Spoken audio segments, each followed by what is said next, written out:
Hello and welcome to this little walkthrough of setting up some advertising in Facebook. This is a very simple, quick overview just to pick up some of the things that catch people by surprise, especially the first time around. Now, what will happen is you initially find this page I'm looking at now by logging into Facebook yourself, and if you go to basically any page on Facebook where you see advertising down the right hand side, the very top of any page will actually have a link wherever there are ads that says create your advert, or words to that effect. If you click on that, it brings you to this screen. Now, this screen has three main steps. The first bit is designing your advert. The second bit is targeting it, working out who's going to see it. And then the third bit is working out how much you're willing to pay for this ad to appear. Now, some of the things that can strike some people by surprise are things like this. Here, where it says select existing creative. That purely means you can go back through a history of previous work that you've created, previous ads and settings, and apply them without having to go through all the steps by yourself. I do recommend, if you get stuck, there is a design your advert frequently asked questions section, and that can help you there. But to make the main decisions and the main points clear for you, here's how it works. The first step, destination. So this is simply where will people end up when they click on your ad. The most obvious places are either into your Facebook business page or to an external website that you own. And in this case, that could mean a special landing page on your website or a particular blog article that your ad is going to be about. Let's just take them one by one. Firstly, if you want to boost fan numbers around your business page or raise awareness of it, then by all means, in its default settings, it is set typically on your business page, if that's the persona you had adopted when you entered this stage of was part of the Facebook site, or it will give you a drop down list if you have more than one to choose from. But typically it defaults to the Facebook page. If you don't have one, it's likely to default here, which is right up the top, where it says external URL. So just to finish off on the business page, your chief aim there is to build up the number of people aware of your page and liking your page, so that it increases your footprint on Facebook for your business page. The most common way I use it, though, is to send traffic to a website.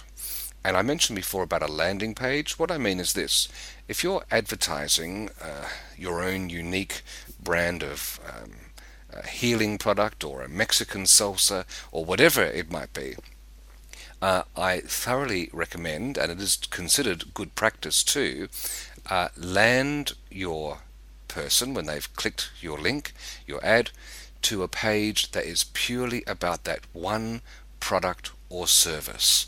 If you just take the easy way out and land them on your home page, they have to start searching all over again, and that's often considered to be a wasted click, and it can lead people just coming back, and you've wasted all your money. Because when I've seen an ad that's talking about a particular, let's say it's a sugar-free, zesty Mexican salsa that's handmade, and I click the link, if your website contains more than information just about that, and you just land me on your homepage, I have to search all over again. And in the world of the web, where we're in an attention economy, that's too risky a move. So make sure you've crafted your page first, or a blog post that you've written on your website that is all about the topic you're talking about, and then make the link go there. So here what I'll do is I will make this go by typing in a web address to the right series.com.au. Let's imagine I have a blog post called How to Eat Well. That would end up being the web address for that blog post. So I could either go and copy it and paste it in here, or as I've just done, I've written out the link in longhand. Now if I actually click suggest an ad, it's going to reach into my page find any photos that might be there, find the headline, find some text, and down here in the preview section, cobble an ad together, a bit like just happened then, but drawn on that page in particular. So I don't want to do that. I want us to be more manually in control. So our job, let's say we'll keep with the Mexican salsa theme. Let's see what we've got. 25 characters, and we have to grab people's attention, and we might write something about a Mexican salsa hotter than, and we've run out of space. So I wanted to show you this on purpose so that you could see that part of your battle is determining a discipline to do something catchy within the allotted number of characters, very much like writing text for Google AdWords. So why don't we write here, let's get rid of that. We could go hot Mexican salsa. All right, I'll just leave that for the time being. It's not so much about the content today; it's about the way of getting your content in. Here in let's get the typing right. Here in Darwin, we are making salsa so hot you'd think you were further north. There we go. We'll just leave that for the time being. As you can see, we've got hot Mexican salsa, and there's our text. It's also got the point that Steve Davis likes this ad. It gives you an example of how it's going to show who likes what as your page starts extending itself throughout Facebook. If I've got this thing, show stories about people interacting with the page in my advert, that's what that is about. We can always unclick that, but I do like leaving that on because it does help the social proof that your page is relevant to people like the people you're targeting. One last thing here is the photograph. They've just picked that off the Right Series website, but let's go to our collection of photographs. Have we got anything here that remotely looks like salsa? Probably not. So we'll just take any old photo I can find from my collection. I've uploaded it and now it's imported into the ad. So there's our ad.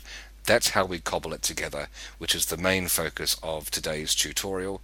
Just for quick reference, the next step is the country. Now here we're targeting Australia.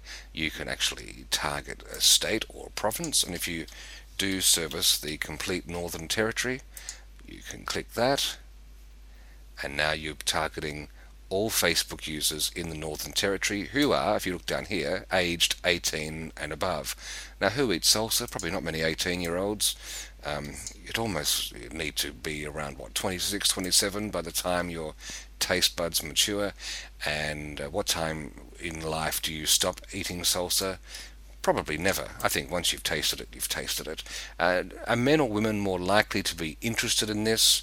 I think because of the hot factor and the showing how tough you are against your mates, you could almost go with men for this ad, and then come with something more focused on the female demographic, if there is such a distinction for this product.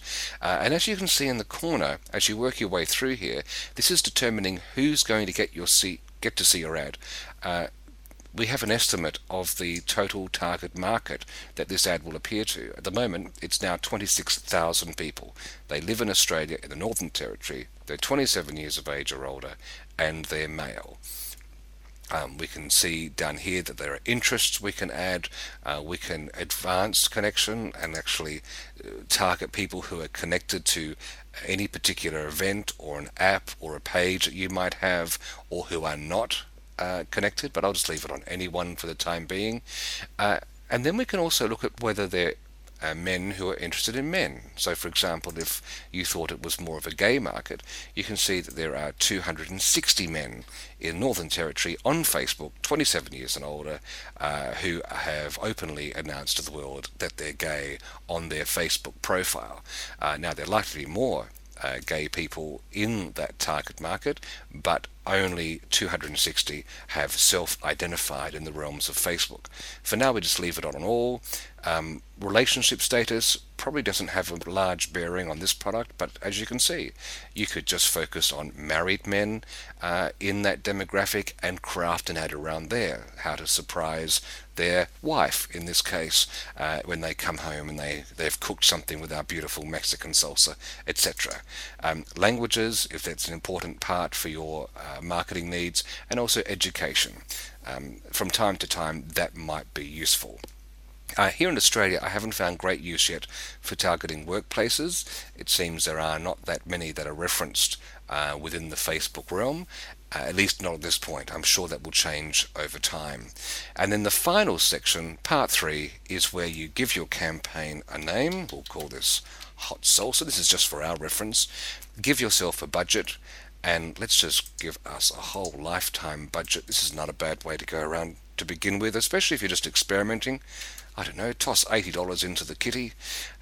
You can run your campaign continuously starting from today. We might as well do that. We've got the dates, yep, 28th. Well, we've got a month's worth, so that's all right. And then the final thing is, how much are you going to pay for your ads? Now, you can pay per impression, and CPM is the cost per 1,000 impressions. And if I click on that, we can see that Facebook will fleece us, or rather charge us, 24 cents every time the ad has appeared 1,000 times on someone's screen. Now, I personally find very, very few circumstances where I advocate that as the method for my clients.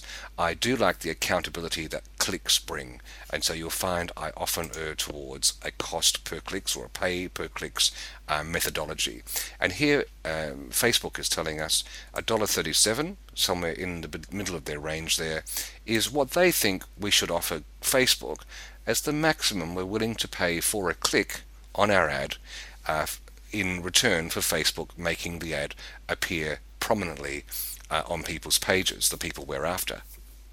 Here's an insider's tip that not everybody knows about. You can ignore that totally, especially if you're not in a hurry and you're happy for your ads to appear less frequently than other advertisers. You could even go down and, I don't know, let's be game and say 40 cents per click, and all that happens is Facebook says, look, we recommend you bid more than this. We don't think it's going to work properly. But if you're happy for a bit of a trickle effect, just to test the waters and see what results you get, then by all means go ahead and do that. If you're in a hurry though, then yes, by all means, choosing a number somewhere in that range or thereabouts is going to be a surefire way to make your ads appear. One point to note though, even if I had gone with $1.34, their original suggestion, I bet you that very few, if any, of the ads would have cost me $1.34 per click, because the amount that you actually get levied at the time someone clicks all depends on how many other companies were competing for their ad to be there to get your pick, your click at any particular time. And people's daily budgets might have run out. There's a whole number of factors that would suggest you would very rarely pay the full tote odds. So there you have it. You place your order, put your money in, and away you go. So I hope that takes you through the main steps of setting up Facebook advertising, and I wish you every success with it.